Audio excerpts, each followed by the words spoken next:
Welcome back to the international qualifiers. It's China, it is Group B, and it is a deciding match. HGT taking on CDEC, and of course with me, LD, Owen, and Andy. I can actually this time say, welcome back. Yes. Well played. Well played. Thanks. Very nice. And deciding match, we're going to see a two-game series. Now, in terms of how deciding it is, it's probably going to be deciding between first and second, but there is also still a chance that the team that loses actually still gets dropped even to third place, depending on what HGT does against Wings later today. Remain. Yeah, so if anyone wins this 2-0, guaranteed first place. Yes. Which means guaranteed top 3 in all of China, time. which means you only need to win one best of 3 to go to CI. Against the Young, yeah. Yeah, or even if they lose that, then they have another shot in the lower bracket final. Yes. So Radiant team pretty big. It is. I'd say so.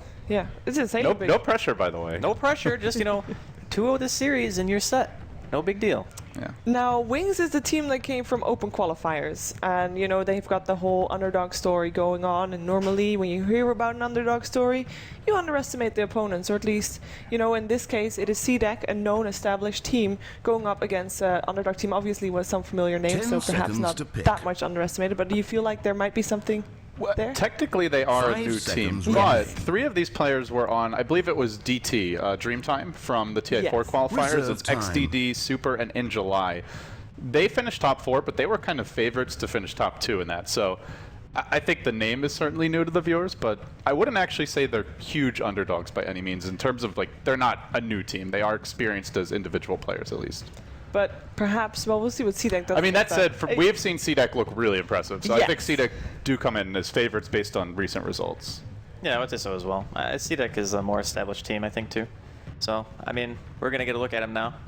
Aggressive. You don't want to mess with him, by the way. Oh, no. He looks very serious. And CDEC also the team that actually goes for the Drow Ranger, for aggressive, actually, even if there's no Visage in the game. Visage banned out a lot of times against them, understandably, of course.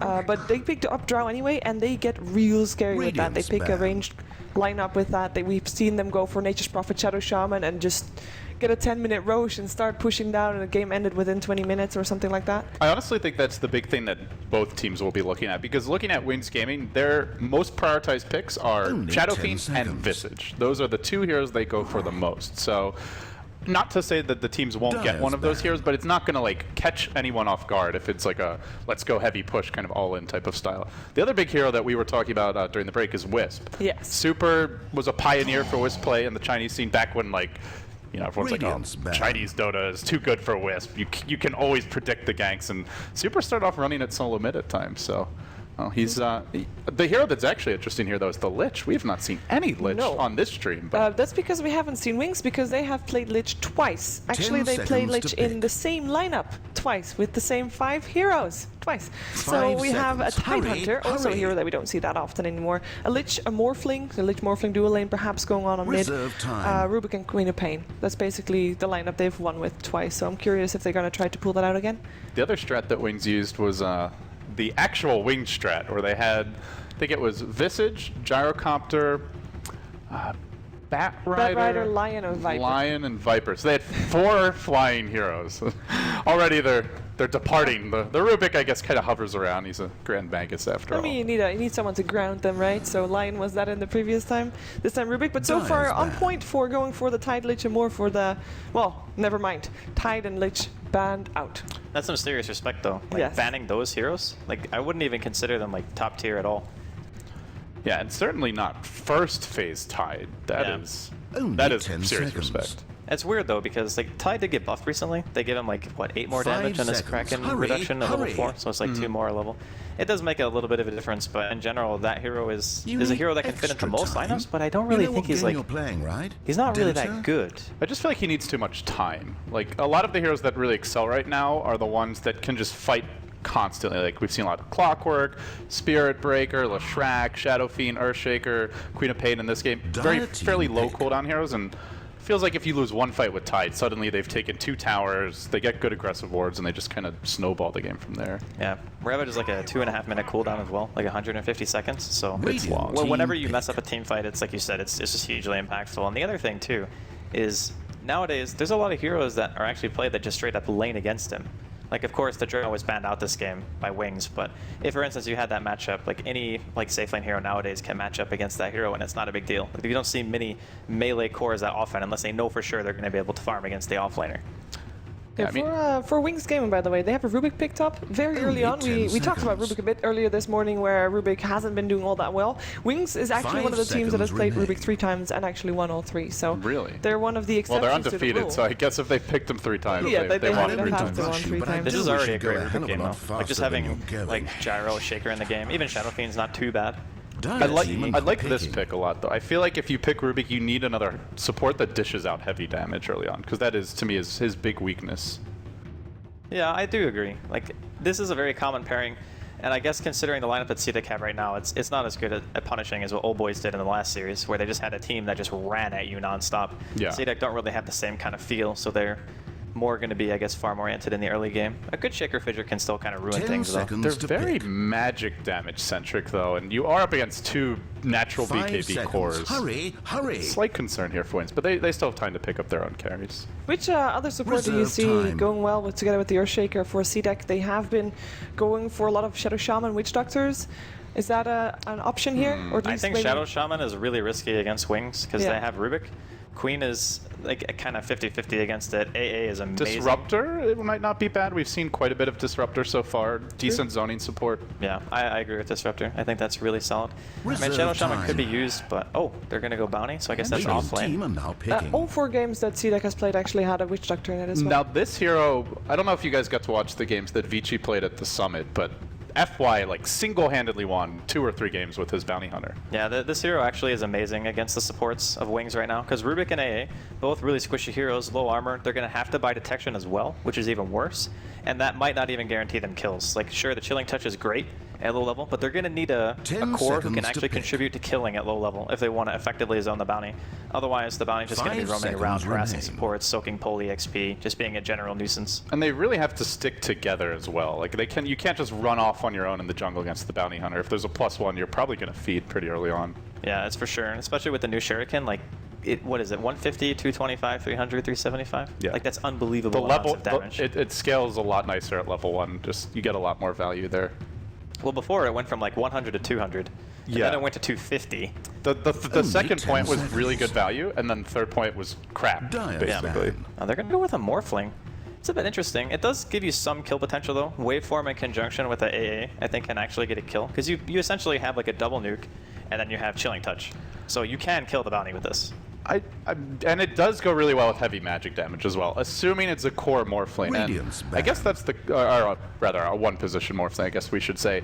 And I'm wondering, is that the case? Because the off-lane Morphling in the last patch was amazing against BKB carries, because you just adaptive them, and they pretty much have to BKB after that to survive. But it's good with the AL, it has more of the travel time now. Yeah, I still think it's really strong. And they are going to ban the Disruptor that you were talking about earlier as well, so it is definitely solid.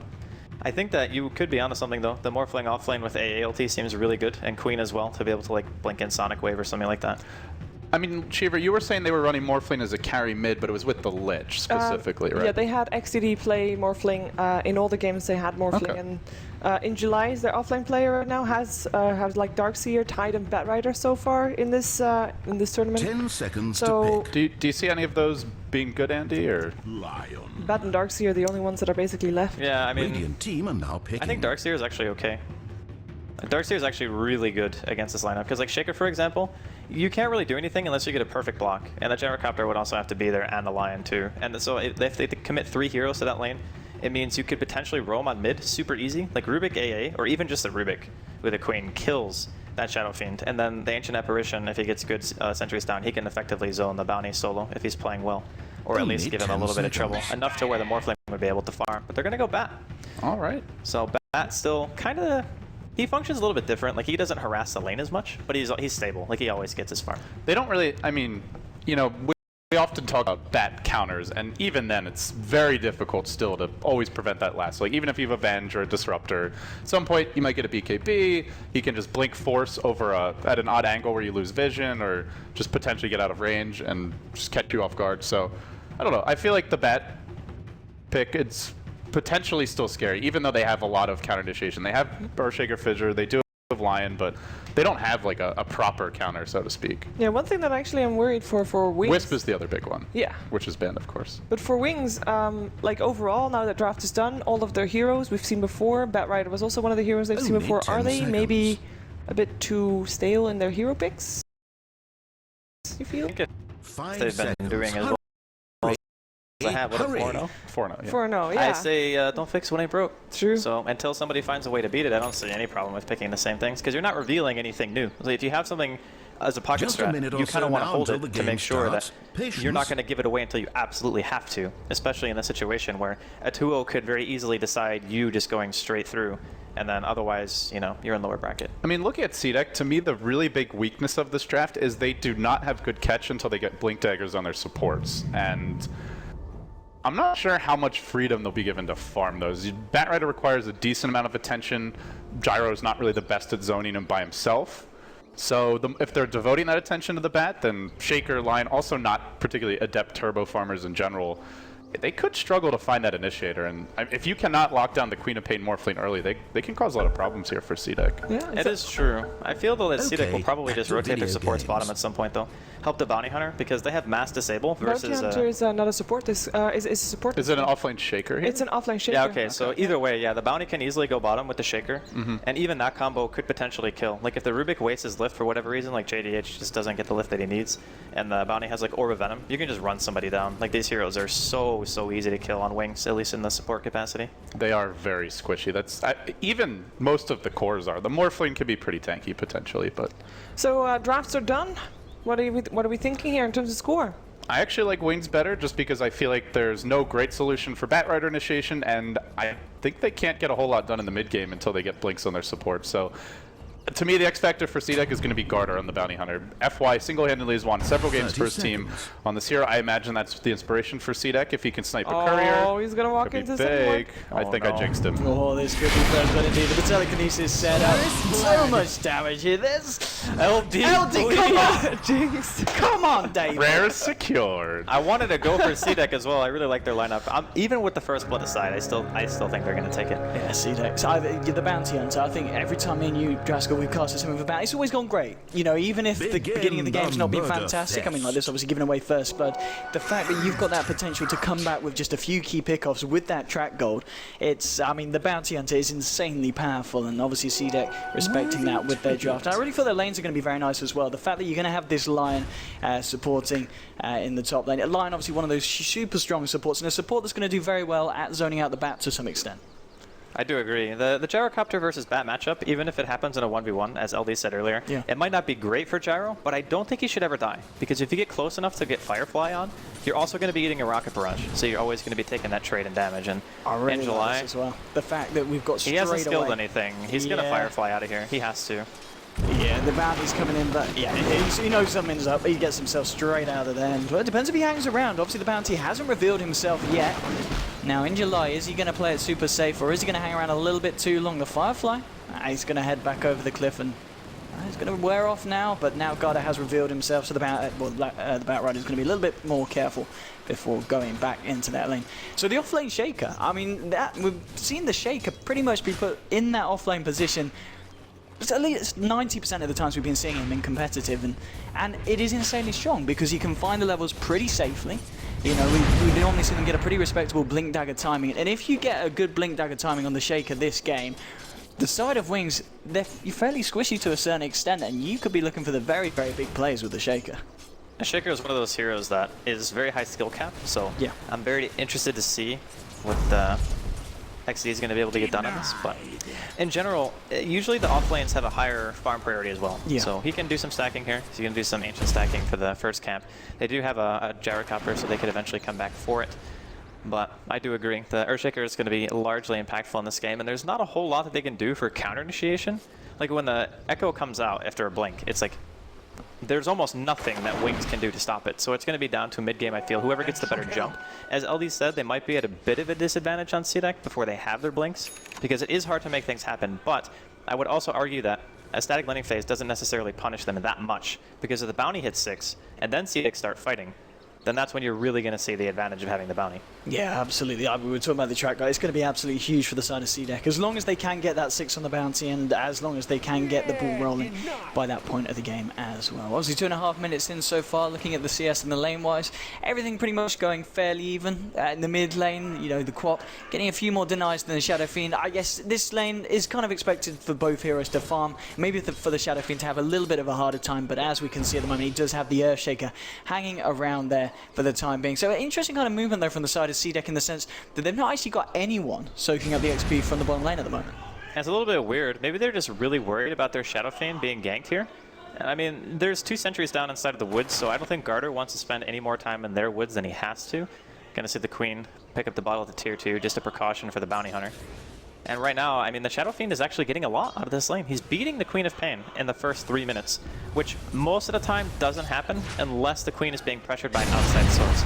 So in this case, he can't really see any of the supports right now on the side of CDEC, and that makes it a little bit worrisome, but CDEC are also in the same boat, and I feel that's why everyone's kind of just playing it passive.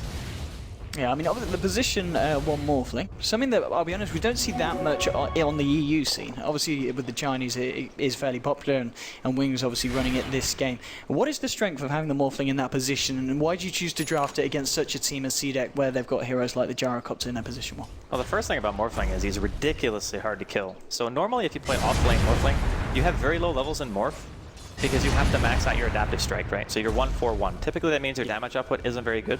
There are a lot of different iterations on the build, and people have their own preferences, like some people go 2-wave form, but the general gist of it is you just can't really live through a whole lot until later into the game, and you're only really using your stun.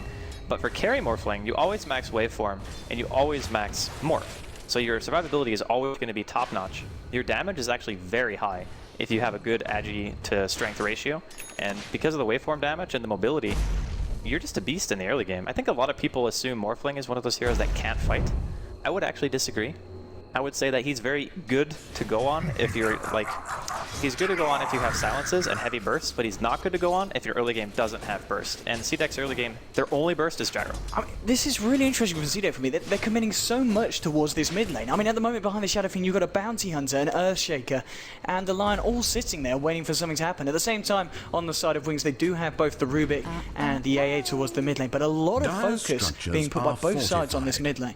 Now, they want the Shadow Fiend to be safe on CDEC. There's no question about that. Like, just sitting around here, making sure that Shiki doesn't get ganked, that's good enough, because the supports from Wings, they desperately want their level 6. Like, sure, getting track is going to be nice, and getting the finger is going to be nice as well, but during the early game skirmishes, if you have the same level, I would say that CDEC probably have the advantage just because they have more stuns. Like, that's just how it works. So unless you have some really bad stuns that don't hit anything or a bad fissure, I think that CDEC should ideally be able to take these early game fights. So sacrificing the EXP to keep your Shadow Fiend safe, I think it's fine. And I guess also just the fact for CDEC, they've realised that they don't really need the line on the top lane anymore because the Batrider for the side of Wings has already left the top lane and has now looked towards the jungle, which as we did see there, one of the camps has been blocked up by the side of CDEC, so he's not going to be able to do the double pull and double stacking there on those two camps next to each other. So there's a lot of space you're giving to the Gyros on 40 CS at the moment, but at the same time for Wings, the Morphling finding a lot of farm in the safe lane as well. It's expected. Like, both heroes are not being contested at all. It's just going to come down to who has the mechanics. And I think Morphling has a bit of an easier time farming than most heroes because his base damage is very high, like 87, so 84, and that's with phase. So Tranquil Boots, or excuse me, Treads actually having a 16 damage difference even if you're on your preferred stat. Or sorry, no, it's 15. Math is hard. And we now do see the MC returning to the bottom lane to look for some more levels. I mean, what levels are he found at the moment on the Earthshaker? 6 minutes in. So he's sitting at level 3. And running that bottle as well, so he's got a bit of self-sustain in the lane. And we'll drop the Fisher. Rubik is there. They aren't going to be able to look for anything. And CDEC actually themselves just returning to the top lane here, the Bounty Hunter and the Lion. But not a lot they can do up here because the lane, as we were saying, is a total free farm lane for the Gyrocopter at the moment. And again, mid lane. Well, the side of Wings, they're going to go for a smoke now this time in July, just to keep it back up to the top lane. So that's going to be revealed, but they're going to remain themselves in the mid lane.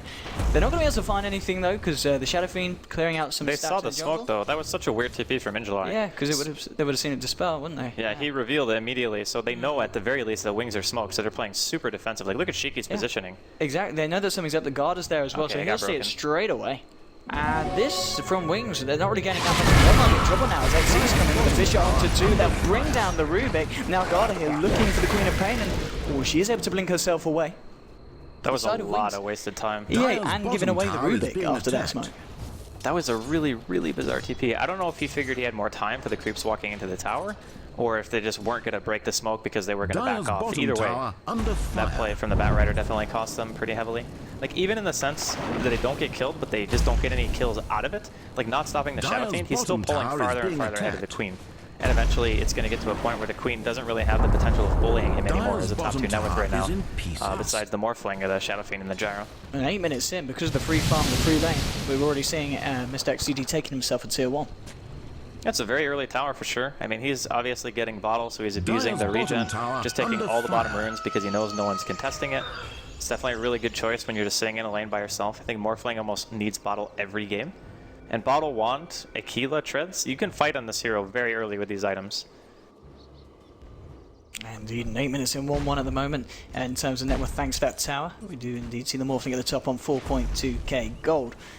In the mid lane, both the SF and the Queen of Pain, I should say, the SF having a slightly better time breaking away with the fact that he's been able to back off into the jungle, sending up 52 CS up against the 34 and Garda. Hanging around the mid lane, let's see if he can get anything achieved here. We'll just simply drop down the Observer Ward. So he's got that nice little bit of vision. One thing we haven't seen this bounty do this game that we've seen a lot of bounties do recently, he's not necessarily looked for the courier snipe, but I think that's fine because he's still been finding the levels, and obviously if he's been off the map, someone like a Queen of Pain will quite easily just blink back to safely pick up the bottle from the courier. It's kind of what we see a lot though. These teams who always prioritize going for the courier sometimes give up a lot of their early game potential just to go for that snipe. And it becomes super obvious after a while that most bounty hunters play the same way.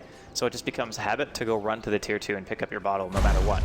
But right now, Garter, he's been scouting for the team. He has died once, but let's be honest, that was a pretty good play from Wings. Like, they sentry just assuming he would scout out the woods, and he just happened to walk into it. So that one, I feel, you're going to have to watch replays a few times and try to avoid it just by learning. But otherwise, like breaking that smoke in the woods, having the foresight to walk in there in the first place, his team knew the smoke was there.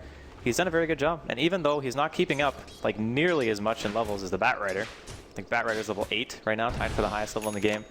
Again, I don't think it's really as important for him to get those levels and experience levels in gold early as it is to just try to get 6 before like 15 minutes and then take 1 or 2 good fights. I'm going to see them trying to go for something here and smoking towards the mid lane, heading straight in with the Fisher. They are going to have the Hex as well. There should be enough control to bring down the Queen of Pain. So I was committing the entire team there, but being able to shut down the Quap and now get a bit of damage to the tower. They're all sitting in the same spot as well. Yeah. They got 3 mid. The Morphling takes bottom rune, so sure he's still farming, but it seems like both times teams go missing off the map between these teams.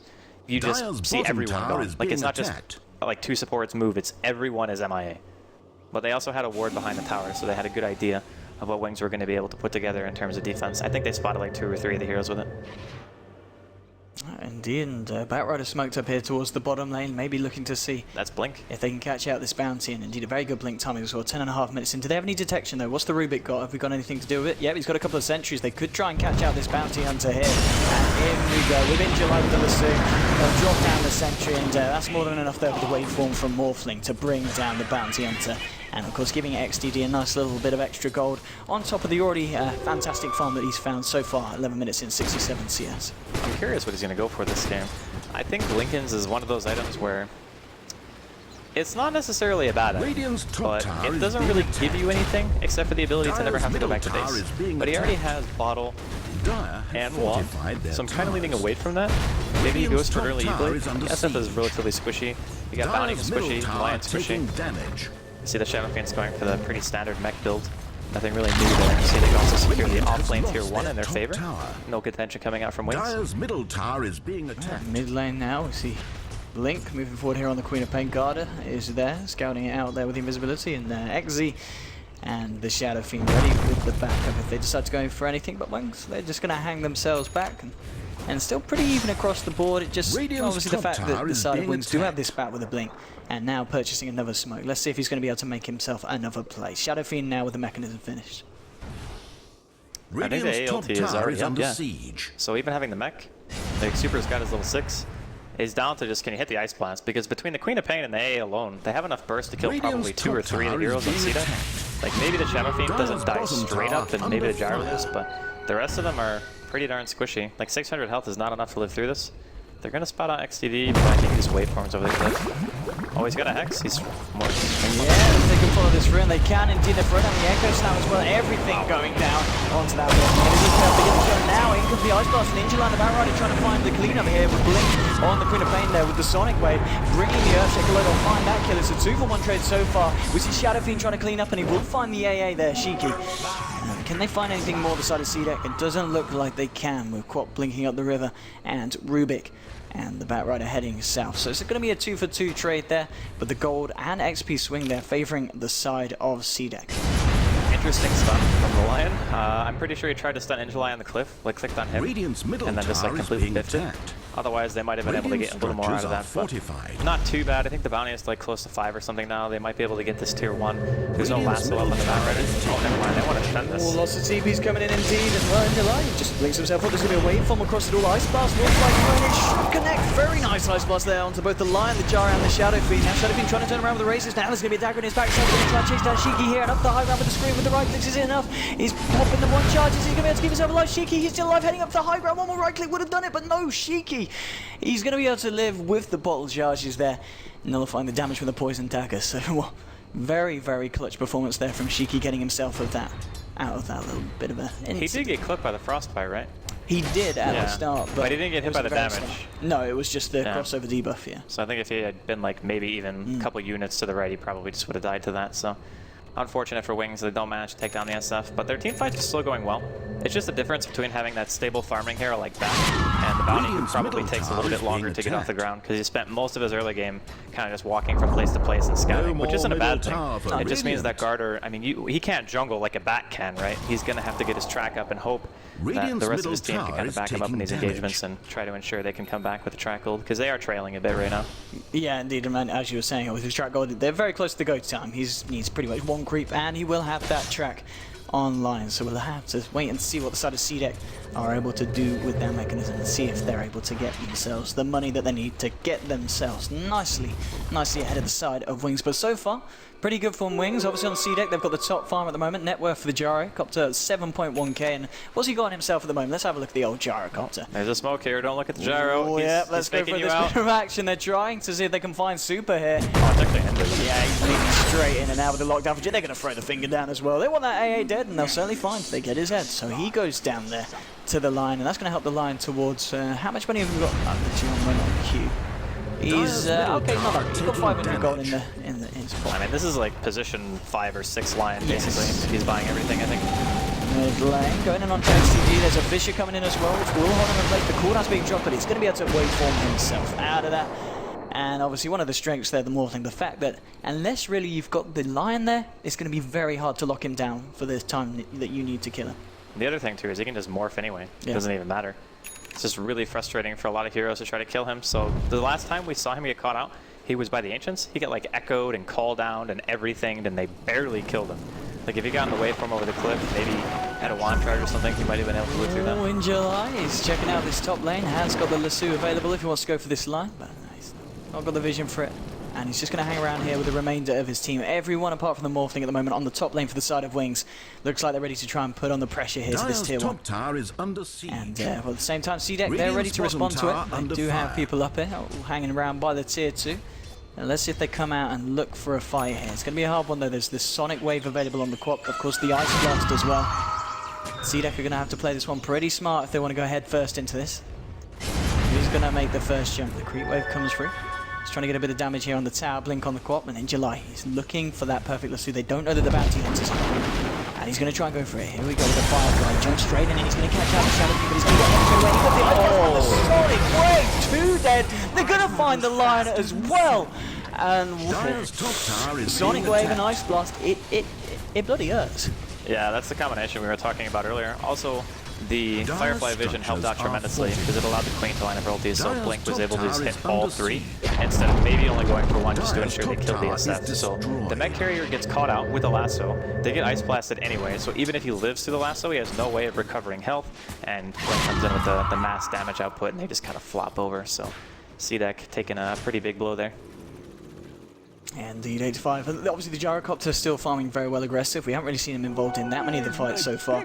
Oh, in the woods, the Shaker going down. Oh, he's going to put the Echo Snap. He's going to have enough time for the line to come in place. Yes, he'll get the Hex off, and looks like XD on the Earthshaker will be able to get himself out. The Ice Blast is not going to connect onto him. We'll pass over the Gyro. Earthshaker's going to be able to get himself safely back to base. And now it's XDD that's on the run. The side of CDEC, seeing if they can chase it down. They do have 4 arrows here, but he's a little bit too elusive for them to dive across the river for at this point. But I'm lucky for the side that they were able to keep their Earthshaker alive. I don't know, man. They had to use Echo for that. I honestly think, They did. well, dying is maybe not the best choice, but Echo has a fairly long cooldown right now. Although I guess he didn't want to lose gold. He is very poor. Maybe he goes back for Soul Ring and finishes Tranquils right now, because he has the Sage's Mask. I think that would be a pretty good play for him. Just to have the sustainability of being able to throw out those fissures non-stop. In the meantime, CDEC, they're smoked. Blink right now is positioned very well to break this. Okay, they're not going to go straight down the lane. Blink is actually going to TP himself straight back to base, and we still need to see CDEC get themselves some track kills here. If they really want to climb Rude against Hex. That's great. Hex is really good against this team right now. Like, obviously no one has BKBs, but just having a second disable at last 2.5 seconds is ridiculous with their team. Dire's middle tower has been In July on the Bat Rider, he's having a nice old time in terms of farm with the 4-staff complete on top of the Blink. And as we see from Morphling, deciding to go still just for that Lincoln Sphere here with his build. Well, I guess he just wants the ultimate sustain. Not to say that Lincoln's is bad. It's one of those items that, like I said, a lot of Morphlings buy still. It's just some people prefer like going for the Manta, some people go with like the bottle build and then make E-Blade, for example. There's a lot of different ways that you can do it, but the Lincoln's keeps him extremely safe against CDEC. So for instance, since the Lion does get the Blink, and he wants to go for Blink Hex, he'll have to mana drain first, and then Hex afterwards, which could be the difference maker in having the reaction time to like go to a Replicator, you know, whatever, just to prevent yourself from getting jumped. So it's not bad. It's not bad at all, and well, 8-5 at the moment between these sides. I mean, in terms of beginnings, obviously Wings with the stronger laning stage, but the fact that CDEC, they do have the 2 heroes with the highest net worth. Overall, the entire net worth spread does favour the side of Wings, but it's only 2,000 at 19 minutes in, so nothing really too big between the two sides. And I don't know, it feels fairly even at the moment. It just kind of feels that, I don't know, do you feel that someone quite clearly would come out on top if a 5 versus 5 does kick off now at this point? It depends on where they fight. I think the Russian pit is very dangerous for both teams, because like on CDEC you have Shaker, then you have Gyro, Shadow Fiend, right? All those abilities do a pretty good amount of damage in AoE. Heck, even tracking people and throwing a Shuriken hurts, because it's a 1200 bounce range. So then Wings, you have Ice Blast, Queen, Bat Rider could pull you onto a cliff. Like both teams actually have insane Roshan fight. It just, whoever gets the better initiation is more or less going to win. I could see CDEC winning a fight just as easily I could see Wings. All depends on who gets the jump. Wings now smoked up in CDEC's jungle. Shiki. They popped down on himself, but it was just after he moved out of range. They're going to go look for him. He's still outside of that night vision. They're not going to be able to catch him, so they're going to look elsewhere. And they spotted X and look at this observer, and they're going to go straight into the Earthshaker. Ice Blast Flanker as well will pass over him, and that will be the Earthshake down. The question is, does CDEC want to see if they can try and get themselves back involved in this fight and take something from the side of Wings? Shiki moving forward towards the Rubik. Q's coming around on the sidelines, should be able to get a stun out. He's going to put the Hex onto XDD. The tracks are coming out everywhere, and now with the cooldown, Wings, they're running away, but they haven't brought anyone down here. CDEC, Wings, they're all still alive at the moment, and it looks like it's going to remain that way. No one on the side of CDEC able to bring anyone down, and in fact, as well in that fight, the Earthshaker did end up buying back and TPing out to lane. Obviously wasn't able to achieve anything with it. That is so unbelievably painful. Like, you just lost 700 gold. He was halfway to Blink before he did that. And I mean, even getting a 25, 20, 30-minute Blink even at this game, it would still be okay, because all you need to do is dodge the ALT, and you can almost always get a good Echo Slam off, assuming you're not the one who actually gets initiated on by the bat. So it was just unfortunate for XE that he was there, and he got initiated on because, they smoked up into the woods as 4 or 5, and he might have thought they weren't actually near enough to be able to go on him. Or maybe he felt safe because his team was right behind him. Either way, definitely not a good situation to be in if you're CDEC. But now Lincoln's finishing up the Morphling means it's going to be a lot harder to take down. And I'm wondering if the Queen is going Ags or BKB first.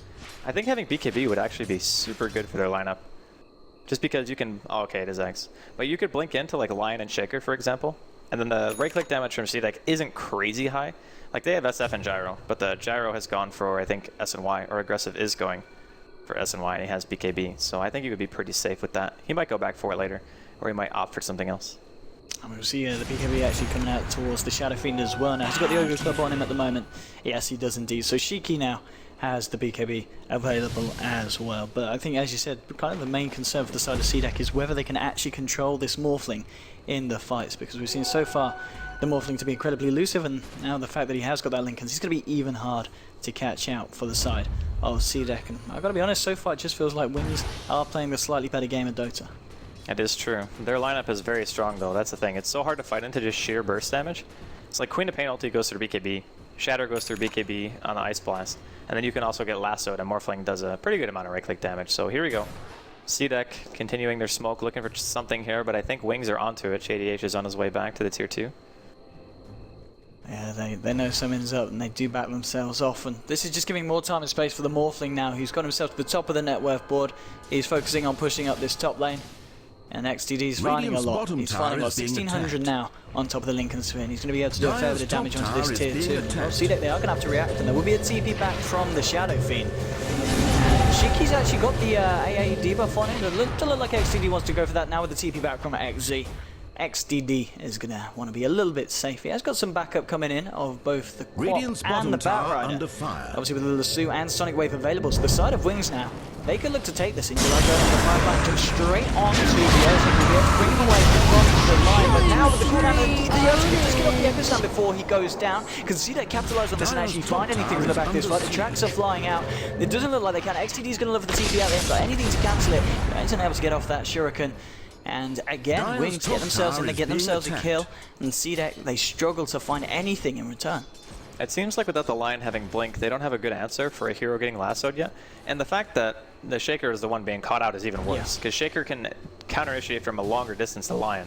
So for example, he can fissure when somebody gets lassoed, and then maybe you don't die. But the Lion has to get pretty much right on top of you to be able to cast Impale, or especially a Hex, because the cast range just isn't long in general. So still, game winnable for CDEC, without a doubt. They just had yet to really win one big engagement. Well, this could be a nice little easy kill for the side of CDEC. Yeah, here's some nice tasty track gold for you. The Wid TP's coming in. It does get the Ice Blast onto both of them. Question is if Ruby can get himself close enough. It doesn't look like he can, so they will be able to get themselves out and get a couple of them a nice bit of tasty extra bonus gold. I think he would have been able to steal Finger had he seen him. Queen ulti gonna be used here. Ooh, didn't get the kill. He was going for the YOLO play there, seeing if it would have clipped him across the tree line, but indeed it wasn't quite on point. Well, it's Aghanim, so it doesn't really matter, no, right? It's only 40 seconds. It's definitely worth trying, I think. It certainly is at this point. Jara, how's he doing? He's managed to finish off his S&Y now for the side of CDEC. Let's have a look. Almost. Just finish it. He needs the Blade of Alacrity. Yeah, that'll have it. But we're seeing in the Radiant jungle at the moment, the Bounty Hunter.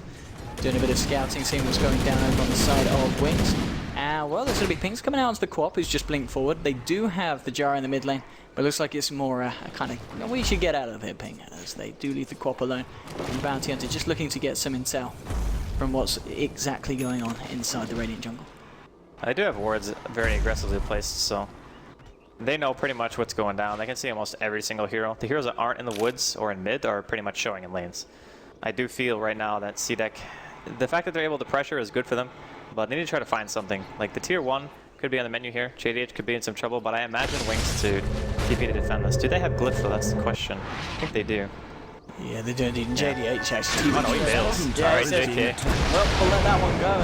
Cooldown was dropped just in case there was anyone hanging in the sideless eyes. Blast will flow through, but it doesn't look like they want to TP anyone through to this one. Radiant's bottom tower. And the Suns will be able to get themselves a tower towards the mid lane. Wings actually just rotating around through the dire jungle. And Blink himself and the Queen of Pain just leading the front line with the double damage, hitting away at the tier 2. S&Y now complete on your Jara top lane. XDD should be able to potentially finish this one off. And yeah, that's going to be another bit of tower bonus for the side of Wings. And, well, it certainly feels like Wings have the momentum at the moment. And CDEC, we talked about the power of the bounties. It's just not been able to do that much this game because they just haven't been able to find the pickoffs against the lineup of Wings. I mean, you were saying, obviously, with the supports, fairly squishy, they need to stick together. And so far, Wings have been doing exactly that. We've seen AA get picked off once this game, 26 minutes in. But other than that, it looks pretty good for the side of Wings. They've just been playing well around the bounty. Yeah. So the start of the game, they had sentries. They killed them once. Garter decided to just leave the lane entirely. Didn't want to try to contest anything. So he left the Shaker down there to his own devices, which ended up being okay. He didn't get a courier snipe. He didn't really get any kills. But he does have quite a bit of money on the Shaker now. See if XC is going to sell anything for Blink.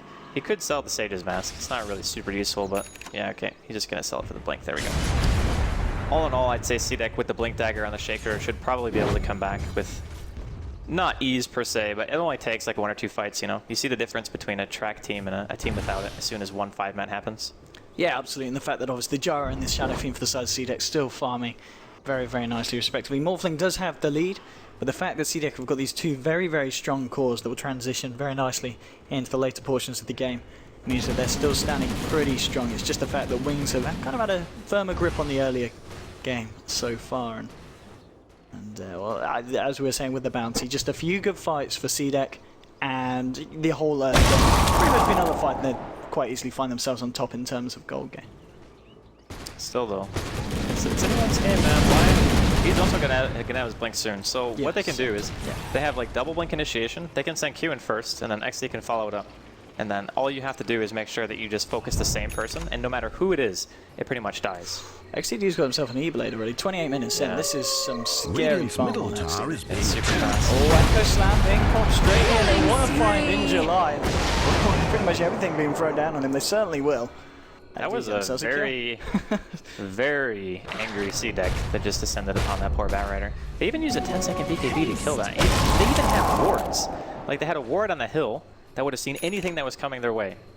And they still decided to do that. I don't know. I guess it doesn't really give you too much vision if you're standing on the left-hand side of the top of the hill. And double damage here. Shadow Fiend's going to go ahead and grab it. I think Roshan... They can't contest this without that, I don't think. No, I don't think they The can. A-Blast is down, too.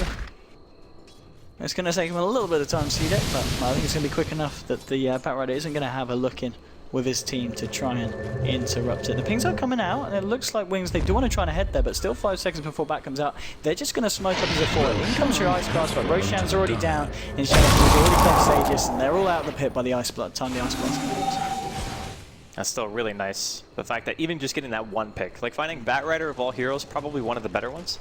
Like Queen, Bat, AA. Those are the really big Roshan heroes for the side of Wings. So like Ice Blast, AoE damage, the capability of pulling somebody out of hill. Like those are what you want when you're fighting around Roshan. But unfortunately for Wings, they ended up getting 1 pick. That smoke working out great for CDEC, keeping them in the game, I feel. Still a lot of Dota left to be played here. This looks like Blink is going for the site here. July is just scouting out here from the cliff, seeing if he can find a jump in with the Lasso. He spots out the line, and he's just going to hold the place whilst the rest of his team do find this tier 2. I know. Dial's He definitely bottom knows tower that. is being They attacked. haven't got the Echo Slam the side of CDEC, so it's not going to be the maximum amount of potential that they'll be going into this fight with. And it's just going to be the Morphling Illusion coming in, which of course will be taken away straight away by the line. Still, I mean, this AA level 10 has got this Midas and closing in on enough money for the first component of Aghanims. So, I mean, a couple, like 10 minutes or so into this game, you know, hitting the 40-minute or so mark, we could expect to see Midas on Super. And once he's, sorry, not Aghanims on Super. And with the Axe AA Blast, it's going to make life a hell of a lot harder for CDEC. These squishy supports from CDEC are going to need health or a pipe. That's pretty much the only alternatives you get. So, like the Lion, Garter's going to need it. The Shaker's probably going to need it. I mean, heck, just having a pipe in general against AA is kind of what you want nowadays. It's like the extra 10% magic damage mitigation that you get in addition to the active. Oh, you trying to TP out in front of this? He's got another... Oh, projectile speed. Damn But it. he even E-bladed first. He should have, if he wanted to stop the TP, he needed to use adaptive, but maybe he just thought that he wouldn't be able to get it anyway. Yeah, and CDEC now moving as a 4 here, straight over the Radiant jungle. Garda leading the way on the bounty hunter. Let's see if they can try and find a pick off once again. We've seen them do this a few times, and majority of the times unsuccessful. They do need to find these track kills if they want to make full use of the bounty hunter. And Garda hasn't really been able to offer that much compared to a lot of other games that we've seen bounty being picked up. That is true, but I would also say that Wings did a very good job of understanding how bounty works. Like, he did reveal like 1 or 2 smokes in the start of the game, so it wasn't too bad Radiant's for him, middle but tower is getting taking first blooded damage. and then having your lane like totally lost just because of that, and the Shaker being left down there. And then maybe Radiant that's what structures CDEC wanted to are do in the first fortified. place. Like, maybe they didn't have it in mind for Dial's Garter to just sit bottom there tower as much as under just scout fire. out and get information. But I still think CDEC are in an okay spot. Like, they're pressuring tier 2, and they're going to get it. Wings aren't doing anything about this. Radiant's The middle blink tower threat of has Q fallen. and XC together is too much for them. They do not want to go in against this. I mean, does CDEC just look to continue to push again, maybe even try for the high ground here with the Echo Slam available? Level 11, of course, on the Earthshaker. high ground is very hard for them. Like, even with the Aegis, the Shadow Fiend would blink, so I assume that they're going to want to at least try to finish out the tier 2s. Because Blink BKB Shadow Fiend with double blink stunners is a great way to just start a team fight and like Requiem and immediately kill a hero. So Bat's the first hero with BKB, and he's also the only one. So anyone on the side of Wings, maybe outside of the Morphling, would probably just die to that combo, like eating a Requiem after a stun. Lion, how's he doing? Well, he's got his Blink Dagger as well on the line, so this is obviously going to help greatly against the initiation from the Batrider, being able to try and catch him out. And also the Morphling, but the Morphling still having a pretty much a fine old time here for the side of Wings. And I mean, 32 minutes in, 10 kills for the side of Wings, 7 for the side of CDEC. It's not been that much of a bloodthirsty game, and in terms of difference between the teams in net worth, it's pretty much back to 0, so very, very close in that respect. A lot of it is the threat of Bounty Hunter in general and Double Blink. Like, CDEC have such a pressure-heavy team, whereas Wings only have one hero you really have to look out for, and that's the Bat. The Bat's the one who guarantees that you die. Sure, the Queen is a bit scary, maybe the Morphling is a little bit scary, but they don't actually just guarantee your death, where Blink Stun initiation can just mean you're dead no matter what. And I think that just adds a different element of the kind of pressure that CDEC are able to apply here.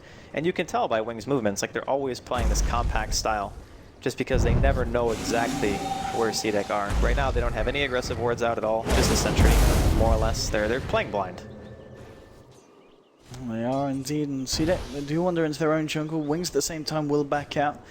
And will they be able to catch anyone out with this smoke? It doesn't look like it. Again, Wings just playing very, very carefully and keeping themselves out of harm's way. And nothing will be achieved here for the side of CDEC for the time being, unless they continue to follow right through to the secret shop of the Radiant. But it's a fair while away. Are they going to continue to go through, or maybe they just look to try and press down this top lane and take themselves a tier 2? And getting a tier 2 is not a terrible idea. This one's a little bit harder to push into than the bottom tier 2, a little bit of a tighter area, and the Batrider has a lot of ways to get in. I guess both towers are kind of a pain, but obviously killing the safe lane tier 2 is worth more just because it makes the jungle that much less safe for your team. But CDEC not willing to back off yet. Wait, he just bought a knee blade. How does he have a BKB already? What the heck? XDD, please. Stop farming so fast. He's, yeah, I mean, 16,500. He's coming up to 2k, but the Shadow Fiend and the Jar, he's having a pretty good game. I mean, they haven't really been able to do anything to stop him. They killed him once earlier on, but other than that, Radiant's top and tower especially now the fact that he's got a Lincoln Sphere and a BKB, good luck trying to kill the Morphling. That's another reason why I kind of like the Morphling pick. Is just, again, like you mentioned, it's just a durable carry. In the ultra late game, he'll be able to E-Blade combo almost anyone from 100% to 0, unless you can BKB the combo before it hits you, or blink it. But either way, like the Morphling's building carry items, and the Shadow Fiend made a blink. So the right-click war is always going to be going the way of the Morphling if it ends up being just that. He might go for Scotty, he might go for Manta. Either way, those items are not going to help you win the right-click war against the Morphling, and his burst damage is also going to get more and more out of control. And even with this Eagle Song on the Jar, looking for that butterfly now, which is going to be very nice this game. Obviously on the side of Wings, unlikely really to see anyone pick up an MKB anytime soon. Yeah, the MKB is probably not going to be seen at all. And if one person's going to buy it, it's going to be Queen. Yeah. So Blink will be the guy to get it. But XCD going to get himself a casual haste room here. Middle tower I guess I got rid of this bottle some time ago now. But the Queen is also closing in on Hex, and I don't think they're going to find anything here. Oh. He just barely was out of range of that. Tower is being attacked. Unfortunate. Oh, there's a gem. He's gonna get spotted.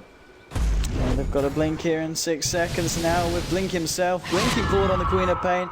They get the scream and the ping's coming out. They know about where he is, and now that the Batrider's in range, they will be able to find, catch, and kill the Bounty Hunter. Morphling being able to get that kill as well, so it's, I don't know, it's CDEC. I feel like they really need something big to kind of regain this control over the other side, because Wings, they just keep chipping away, you know, a kill at a time. And CDEC, they do look for the smoke gangs, they look to go aggressive every now and then, but they never really seem to be able to find as much as Wings do. All it takes is that one engagement, though. It doesn't matter how many times you get like picked off or whatever. If you have Bounty on your team, you have this big Echo Slam and Requiem that you can rely on with the call down. You got a Lion as well. There's so many methods that CDEC can get back into the game just through sheer team fight potential. Their split pushing might not be that good, I actually think Wings have a decent advantage in that way. Like the Queen and the Morphling can both kind of be doing their own thing. They don't necessarily have to fight them, because those two heroes could still run away from the initiation of like a Bounty Hunter, and maybe even if the Shaker and the Lion were there. And if that were the case, the other hero could just continue pushing. So everyone else might feel a bit scared, but those two should be able to make some stuff happen.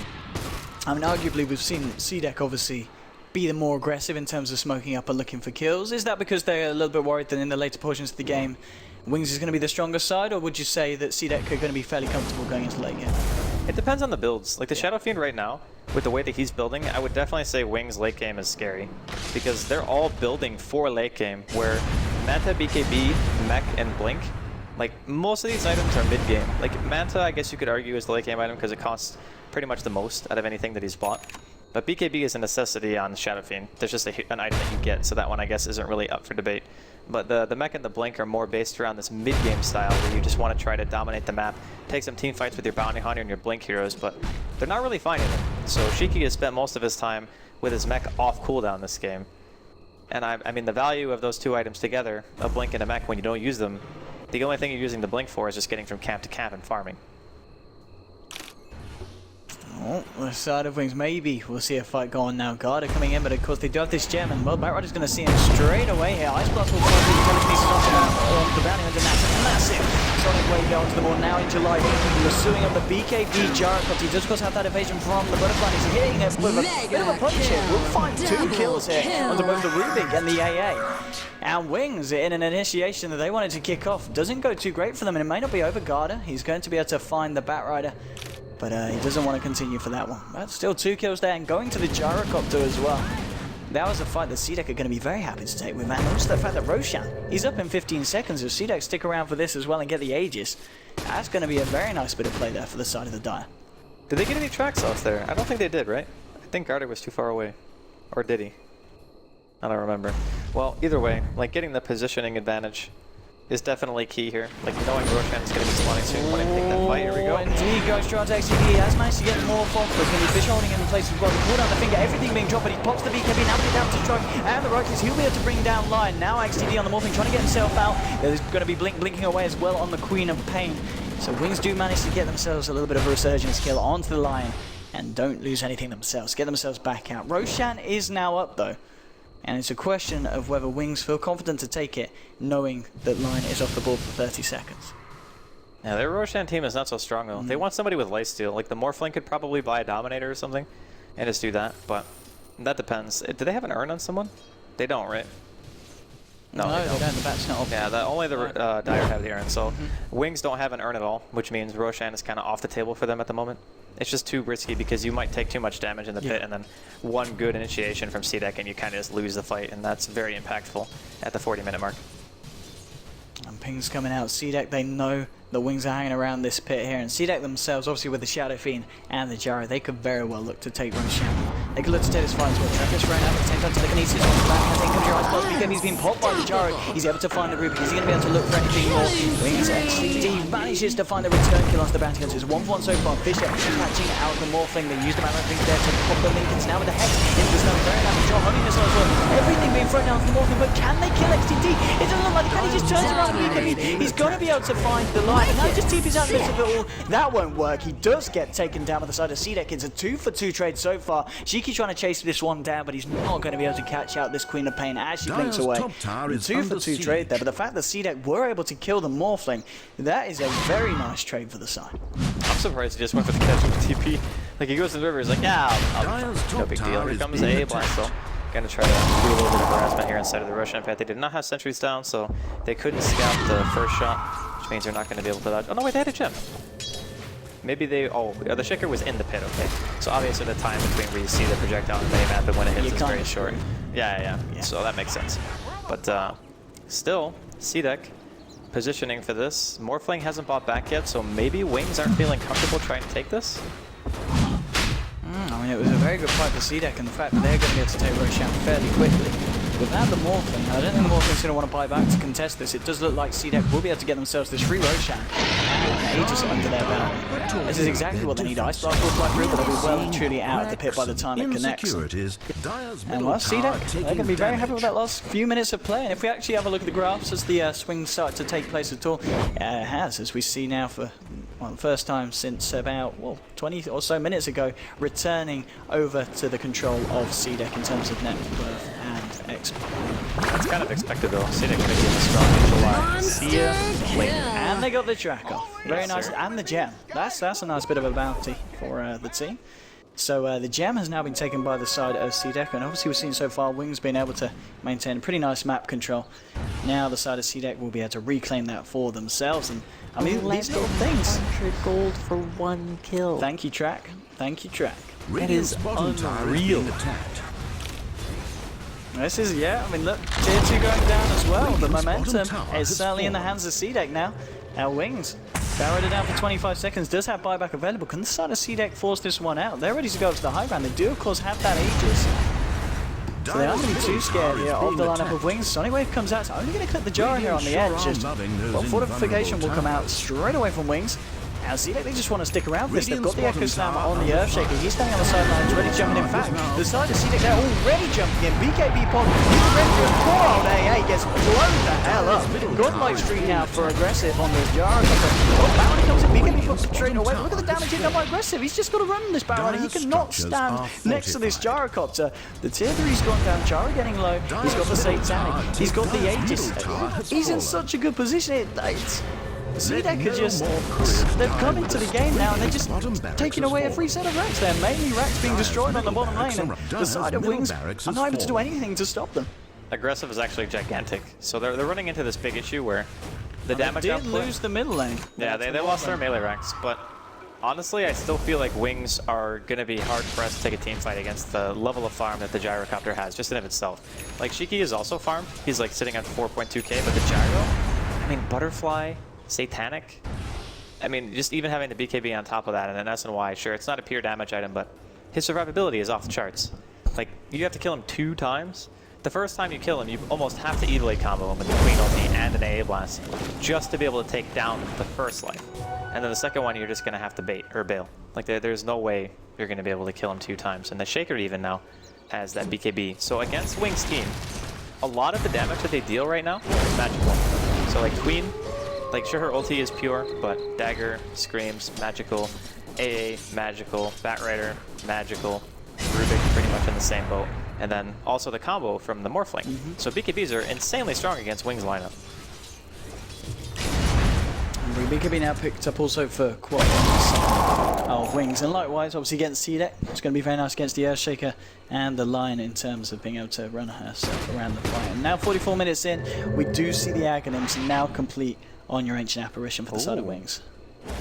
Yeah, the Aghanims and the MKB on the Morphling, okay. This actually changes quite a bit.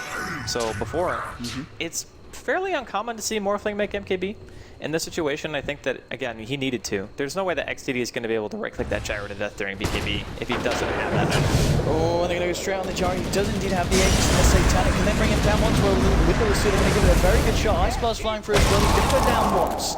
Now, does he have anyone coming in to help him on the side of his and BKB, no, he wants to fight. He wants to go for this one straight onto XTD. He's waiting for the back of the rest of his side. Now he's going to turn. And then he's going to Shadow Phoenix. Shadow's going to jump into this one. You have the BKB correct ground from the sidelines. But they have already lost the Gyrocopter here on the side of CDEC. The punches from Shiki bringing Rubik very low, but it's not enough to kill him. Now comes Garda up to the high ground. This is a bit of a messy fight here. BKB's being pulled left, right, and center.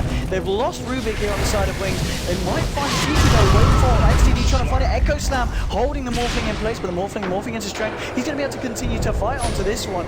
He's looking for Garda. Garda trying to get the tracks out, but Wings with Lincoln Spear is going to be okay.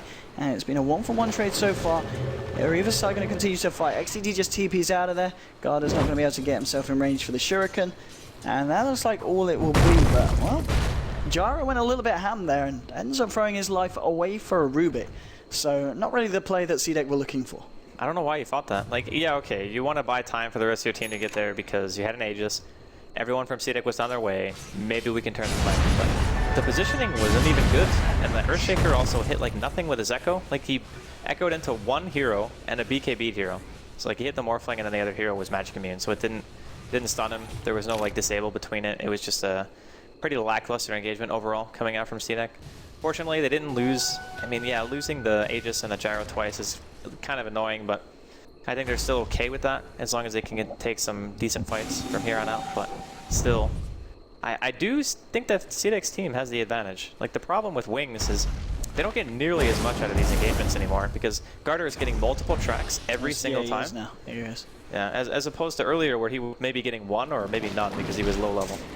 Yeah, I mean, we still see obviously the Morphling at the top of the board, but the fact that the Gyro and the Shadow Fiend are keeping very close in terms of net worth, and obviously a part of that, obviously paying off to the fact that Garda is getting off those tracks in the team fight. But still 47 minutes in, 15 to 14, and maybe not as many kills happening as a Bounty would like to see in a fight. And oh, hell, someone's going ham here. XDD seeing if he could go for a bit of a play, forces out the BKB from aggressive.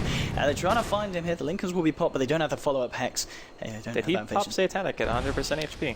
Pretty sure he did. I guess it doesn't matter. It's not really that long of a cooldown in the first place. Only 35 seconds. No big deal. The Queen, though, is building so defensively. Like, no Hex, BKB Lincolns? Like, how scared is this guy of dying? I don't know. Like, having a Hex against CDEC's team is almost necessary. Like, you want another method of disable. If you look at their team, it's only Lasso right now. And if you lasso a hero that isn't valuable, you could just lose the fight even 5-on-4 because the Lasso isn't killing, like, maybe the Shadow Fiend or the Gyro.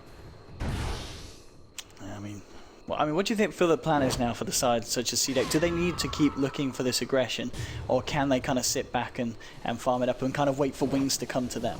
Well, you can do either. Yeah. I think maybe it's a bit safer to try to wait for them to come to you, but you also run the risk of getting initiated on by a bat. I mean, the nice luxury that CDEC has going for them right now is the Queen doesn't have Hex, so there's no other real scary disable outside of the Bat Rider. Like, ALT is a bit of a pain, and the damage coming out from the Queen is also going to be, well, it's going to be painful. But you're not going to have to worry about getting stun locked, whereas Wings, they have to play against a Shaker with a blink, a Lion with a blink, and then of course Call Down Slow can be pretty annoying on top of that. But just between those two supports, it's like more disables than Wings' entire team. Well, CDEC, they smoked up here as you see them coming across the river. They are indeed, they're looking for action here, CDEC, but they're not going to find it. Wings, they're playing safe, they're hanging here up towards the high ground. And yeah, CDEC with the pings, they're just looking to move back towards the mid lane, and they'll look to just start to push that one in instead, knowing that they're not going to be able to find an engagement outside of the base of Wings.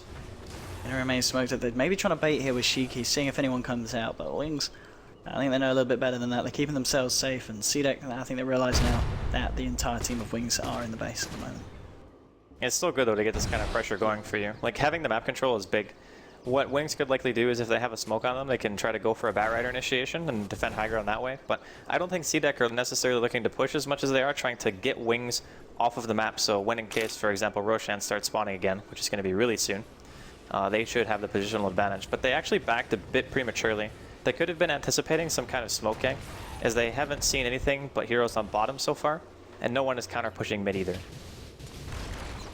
And they know where the Morphling is, and well, the side of Wings, as we see in the vision, they don't know at all where CDEC is.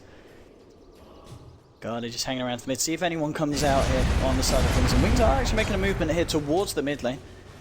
But again, just heading back up to the high ground with the side of it. They really don't want to leave their base at this point. It's too risky. Like, Roshan is so impactful at this stage in the game. Like, it's 50 minutes in, right? So getting an Aegis on the Shadow Fiend, the Gyro, could be totally game-breaking. Same thing could be said for the Queen and either the Morphling and the Bat Rider, I guess. But yeah, that's cheese on top of Aegis, so no reason to risk it. If you know that they're going in for a fact, then you can go out. It's kind of hard, though, for Wings, because, again, they don't have any vision outside of the base. CDEC have one ward on the statue spot that can see people going top, but if you see nothing being de-pushed for too long and you're in the Roshan pit, it kind of becomes obvious that Wings are going to be coming for you. I think ideally you get a team fight outside of the base for CDEC. You maybe kill like the Bat Rider if he gets super lucky, maybe force him to buy out, but he just purchased a refresher, so there's pretty much no way he has buyback anymore. Okay, and they scatter rush. I mean, just the side of CDEC, you feel that they could be comfortable going for the Roshan now? And will Wings try and contest this, or do they just have to let it go at this point? I guess they got tired of waiting. But again, there's no vision. Like, Wings have no idea what's going on right now. Like, they could be anywhere. They could be just sitting on high ground looking to gank. They could be going for Roche. They could just be sitting in their own base. Like, you honestly don't know. And if they knew, they would be heading there right now, but I think it's already too late. So the item of choice of the MKB is going to be Moonshards for the Morph. Purely for sport. No, Moonshards is It's super not legit. even about When you have the MKB, ages. you're not having another item dedicated to stats, and could see a fight break out here. See if In July can find a nice lasso if he's in the area. On the side of Wings smoked up. Heading up to the high ground, maybe seeing if they can double back this one around onto CDEC. It's not going to be the case. Still, the Morphling yet to spend his money. Garda's going to lead the way in here. He's going to scout them all out. And it's going to be a straight from the back right on the Shadow King. And they will be able to bring him down. He's going to go down straight away. He's going to fight back. He wants to return to the fight. There's going to be the refresher pop by July. He was looking for a second Lasso, but he doesn't find it. And the damage from Aggressor is just a little bit too much. Rubik's going to get taken down. He turns his attention to XCD. XCD will be able to pop the Aegis. The Safe Tank and the BKB have already been used here. There's your second Lasso. Being safe for the Gyrocopter. But the Echo Slam comes in. Now with the Fisher. He's bringing XCD low, but he's already morphing into strength. He's going to be fine. He just turns and fights against the Gyrocopter. Gyrocopter almost suddenly go down. Yes, Cold Feet go kick in. XTD's still alive. He's just going to wait forward. He's going to take that Earthshock as well. XTD's going to get himself out of there. They do lose a couple more. Shiki gets himself a double kill. Garda, he's trying to see if he can track this one, but of course for Linkers, they're not going to be able to chase down this Morphling. And this is the problem at this point. You just cannot kill this Morphling.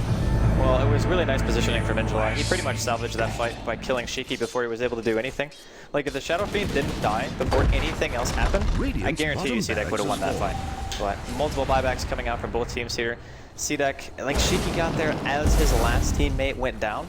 Yeah. And he does have full souls again, so I guess that's good. He's still got Requiem available and BKB, but they didn't force XD to buy back. Like, he's got the highest net worth in the game right now. He's living large. He's got his moon shards in his inventory.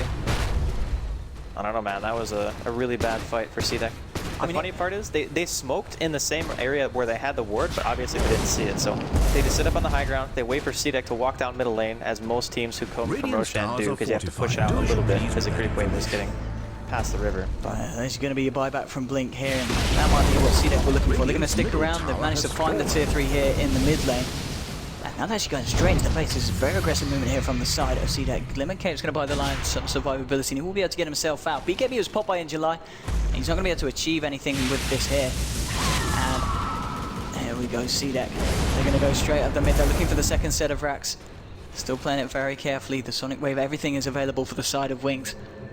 And it's just a little bit too much for them to push into, and we're just going to see the TPs out. Now they're happy with the damage that's been done and forcing out the buybacks, and as we can see, oh, no, top lane. Casual misclick, no big deal. Okay. Yeah, he didn't want that. I mean, it's a 5-second BKB. Yeah, It's whatever. he knew he was going to be fine. But I mean, as we saw Pimp to pick up the buyback statuses on the board, as pretty much was the entire team of CDEC did buyback. Yep, they've all bought back. And it was just the Quap and the AA, so a lot of buybacks being used in that last fight, but obviously favouring the side of Wings. The fact that they were able to defend their mid lane racks and, of course, force out essentially more from CDEC. CDEC were able to force out some there with that bit of aggression that they did apply, but Wings still with this Morphling. I think it's all about the XTD Morphling this game and how much he can do in these fights. With the moon shards, his DPS is completely insane. Like, he could go back for Butterfly if he wants to. He could go for Lifesteal and consume the moon shards, obviously. And then maybe he goes for, like, bots level 1 before he does any of that. The biggest issue that CDEC have is with all their buybacks on cooldown, it is inherently very risky to take team fights. Now, the one thing they have going for them is their lanes aren't super pushed in. It's like top is the furthest pushed and then mid is second. But they'll be able to push out one lane on their own. And it looks like the choice is going to be bottom again, even though that lane idly pushes out. Depends on if any team has a smoke as well. Looks like no smokes from anyone. No, not at the moment out. They are. Yeah. No, they're on cooldown at the moment in this shop. Almost one for CDEC, but Wings is on cooldown for quite a while. There could be a difference maker though. Like, one late game smoke can pretty much just end the game, like straight up.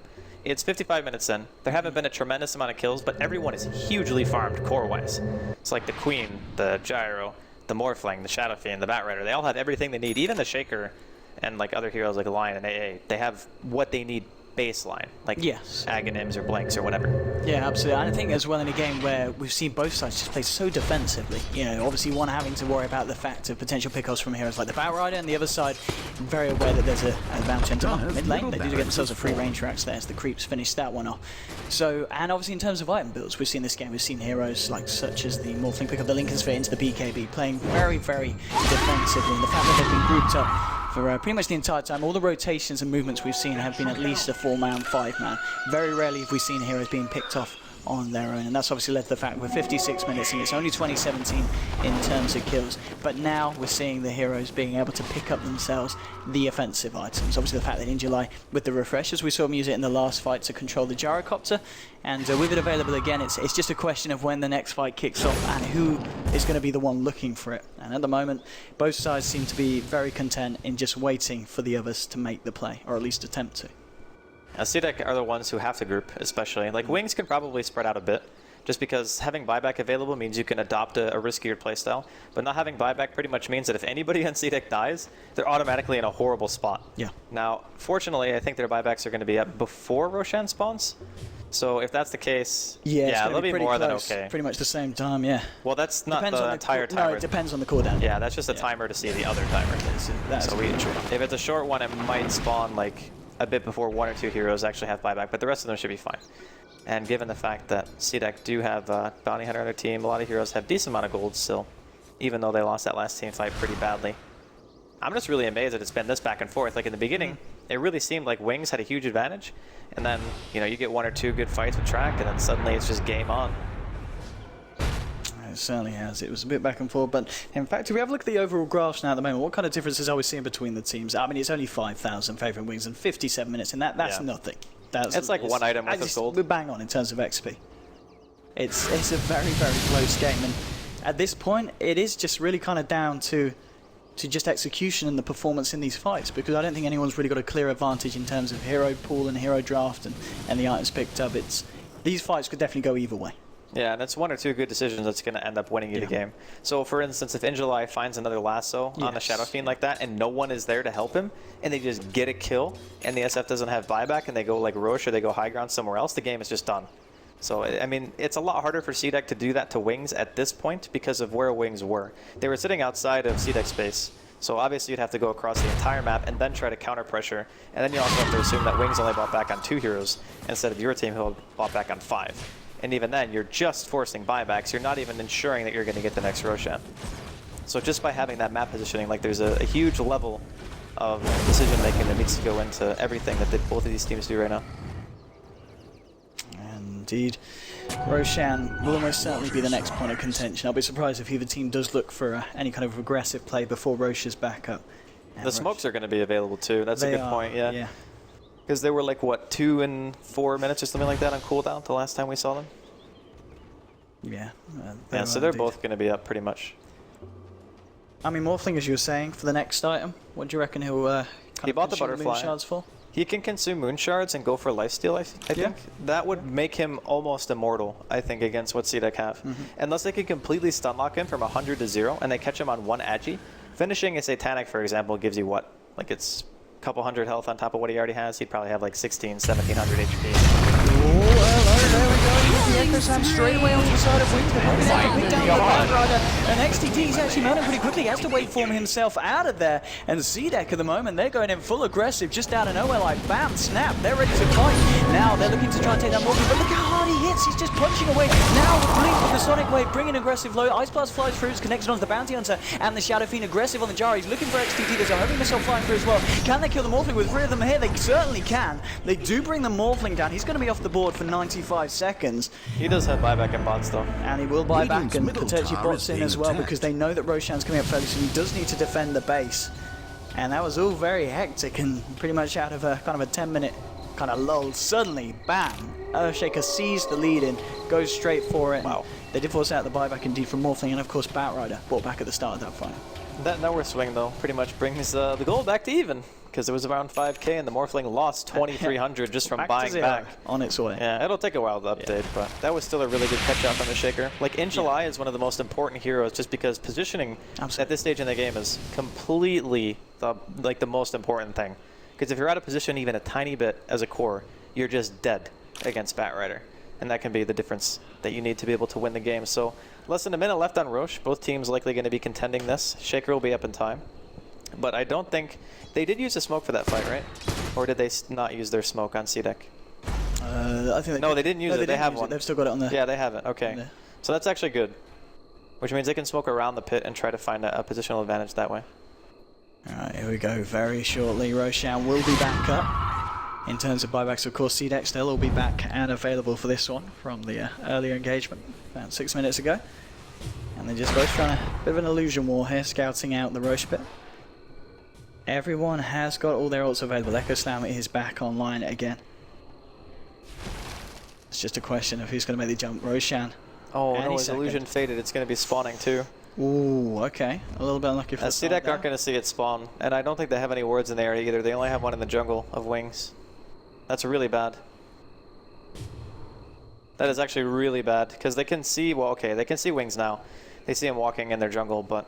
Oh, they could catch wings out here on the retreat back to base. This could be very nice. Oh, they have high ground advantage. Wings have a better They're going to do straight on the edge. They brought down Morphy. That's massive. Morphy's only done 3 minutes. He can't buy back. They found the crop as well. This is huge for CDEC. They're going to try and chase down the A here with Gyrocopter going for. There's going to be a lasso from In July onto Shadow Fiend, but it's only him and the Rubik left alive. He pops the BKB. He has to get himself out of there. Rubik's not going to be as lucky. He goes down. He's going to die. Actually, I think the Firefly might wear out before he dies. Yeah, okay. Why did the Morphling just YOLO? Radiant's like, he doesn't have lifesteal, and he just waveformed into the entire team. That wasn't great, and the fact that, of course, he did buy back a minute and a half. This could be it, I think the Morphling down for 90 seconds. It might be over. Oh, that Queen has buyback too. Yeah, okay, they can fight this. Can they? That is the question. 124 is already down. Who's going to make the jump in first? They might have to back and go for Rax instead. I think going for 2-4 is a Did the Batrider use the refreshers? He's still got... No, there we go. So now he's got the lasso now. He's going to jump in, and he's going to go straight for the Gyrocopter. Ice Blast flies through, the debuff did fly over, and the AO miss. Oh, did he catch anyone in fact? There's only a Fisher. This is not great for wings. See that they found 3. GG is called. That was a throw. That was a really big throw. At the end of the 63-minute game, just that little maneuver, the fact that, they wrapped around the side of, okay, they had the high down let me take this one, okay? Let me do this. Do it.